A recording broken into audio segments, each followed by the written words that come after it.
Huwag kang mag-expect na maging successful ka nang walang paghihirap. Remember this, true success comes from endurance and perseverance. Kung madali lang maging successful sa buhay, edi sana'y successful na tayong lahat, di ba? Huwag mong iasa sa swerte ang buhay mo. Invent opportunity and embrace your failures. Maraming taong hihila sa'yo pababa, pero huwag kang magpapahila sa kanila. Huwag kang makinig sa mga taong toxic. Oo, mapapagod ka sa iyong paglalakbay. Dadaanan mo ang mahihirap na sitwasyon.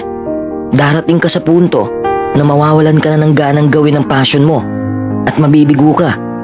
Ang punto ko lang, the next time you fail at something, congratulate yourself. It is an achievement. You're one step closer to actual success. Marami kang matutunan sa kabiguan mo. Along the way, you learn a lot about yourself and you learn a lot about what makes you happy.